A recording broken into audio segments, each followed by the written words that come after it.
ನಿಜವಾಗ್ಲೂ ಅವ್ರು ಎತ್ತಷ್ಟು ದೊಡ್ಡವ್ರು ನಾವಲ್ಲ ಸ್ವಾಮಿ. ಪಾಪ ಆ್ಯಕ್ಚುಲಿ ಅವ್ರನ್ನ ನಾವೆತ್ತಬೇಕಷ್ಟೇ. ನಾವೆಲ್ಲ ಸಣ್ಣ ಸಣ್ಣ ಕಲಾವಿದ ಆದರೂ ಕೂಡ ಸಾಯೋವರೆಗೂ ಈ ಪ್ರೀತಿನ ಹಿಂಗೆ ಉಳಿಸ್ಕೊಂಡು ಬೆಳೆಸ್ಕೊಂಡು ಸದ್ಯಕ್ಕೆ ಇದ್ರದ್ದು ಯಾರ್ದು ಕಣ್ಣು ಬೀಳ್ದೇ ಇರ್ತೀರಿ ನಾವು ಹೋಗ್ತಾರಣ. ಈಗ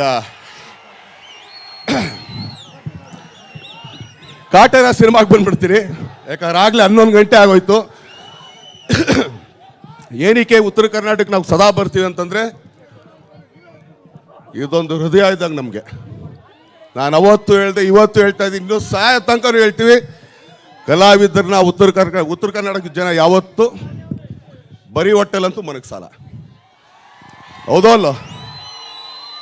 ಅದು ಯಾವುದೇ ಸಿನಿಮಾ ಆಗ್ಬೋದು, ಯಾವುದೇ ನಾಟಕ ಆಗ್ಬೋದು, ಬಟ್ ಕಲಾವಿದರನ್ನ ತುಂಬ ಹರಿಸಿ ಬೆಳೆಸಿ ಪ್ರೀತಿ ತೋರಿಸೋ ಉತ್ತರ ಕರ್ನಾಟಕ ಮಂದಿಗೆ ನಿಜವಾಗ್ಲೂ ಮೈಯಲ್ಲಿರೋ ಚರ್ಮ ತೆಗೆದು ಚಪ್ಪಲಿ ಮಾಡಾಕಿದ್ರು ಕಮ್ಮಿನೇ ನಾವುಗಳು. ಪ್ರತಿಯೊಬ್ಬ ಕಲಾವಿದನಿಗೆ ಹೇಳ್ತೀನಿ, ಯಾಕಂದರೆ ಎಷ್ಟು ಕಲಾವಿದರು ಎಷ್ಟೆಲ್ಲ ಇಲ್ಲಿ ಮಾಡಿದ್ದಾರೆ ಅಂತ ಅನ್ನೋದಕ್ಕೆ ನಾನು ಲಾಸ್ಟ್ ಟೈಮ್ ಕೂಡ ಹೇಳಿದೆ. ಇದೇ ನಿಮ್ಗೆ 2.25 ಗಂಟೆ ಸಿನಿಮಾ ತೋರಿಸೋದು ನಾವು. ಓಪನಿಂಗ್ ಅದೇ ಶಾರ್ಟು, ಎಂಡ್ ಈ ಶಾರ್ಟ್, ಇನ್ನು ಮಧ್ಯದಲ್ಲಿ ಮಿಕ್ಕಿದೆ ನೀವೇನು ಅಂದ್ಕೊಂಡ್ರು ಸರಿನೇ ಅಲ್ಲ ಸರ್?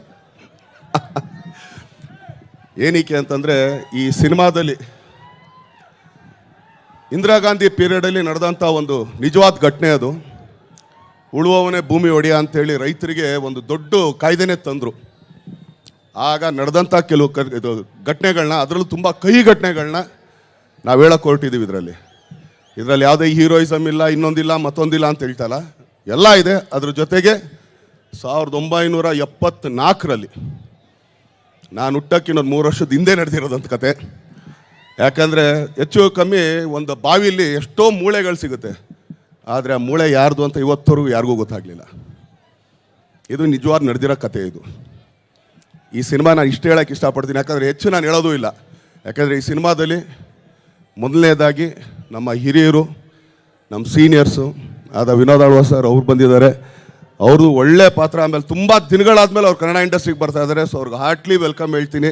ಯಾಕಂದರೆ ನಮ್ಮನ್ನೆಲ್ಲ ಏನು ಹೇಳ್ತೀರ, ಈಗ ನನ್ನ ತಮ್ಮದಿರನ್ನ ನನ್ನೆಲ್ಲ ನೋಡಿದ್ರೆ ಎಲ್ಲ ಇಷ್ಟು ಉದ್ದಾರ ಅಂತ, ಅವಾಗ ಹೈಟ್ ಅಂತ ತೊಗೊಂಬಂದವ್ರೆ ಅವ್ರು ಆ್ಯಕ್ಚುಲಿ ಇಂಡಸ್ಟ್ರಿಗೆ. ಸೊ ವಿನೋದ್ ಆಳ್ವ ಸರ್ಗೆ ತುಂಬಾ ಥ್ಯಾಂಕ್ಸ್ ಈ ಸಿನಿಮಾದಲ್ಲಿ ಕೆಲಸ ಮಾಡಿದ್ದಕ್ಕೆ. ಹಾಗೆಯೇ ಜಗಪತಿ ಬಾಬು ಅವರು, ಅವ್ರ ಜೊತೆಗೆ ಕುಮಾರ್ ಗೋವಿಂದ್ ಸರ್. ಆ್ಯಕ್ಚುಲಿ ಸುಮಾರು ಗ್ಯಾಪ್ ಆದಮೇಲೆ ಈ ಸಿನಿಮಾಗೆ ಅವ್ರು ಬಂದರು. ಅವ್ರ ಜೊತೆಗೆ ನಮ್ಮ ಶ್ರುತಿಮಾ ಇರ್ಬೋದು, ಪದ್ಮಾವಸಂತಿ ಅವ್ರು ಇರ್ಬೋದು. ನಾನು ಮೊನ್ನೆ ಕೂಡ ತುಂಬ ಬೇಜಾರು ಮಾಡಿಕೊಂಡೆ, ಯಾವುದು ನಮ್ಮ ಬಿರಾದವ್ರನ್ನ ನೋಡಿ, ಅಯ್ಯಯ್ಯೋ ಈ ಪಾತ್ರ ಸಿಗಬಾರ್ದಾಗಿತ್ತ ಅಂತ. ಸೊ ಅಷ್ಟು ಅದ್ಭುತವಾದಂಥ ಪಾತ್ರ.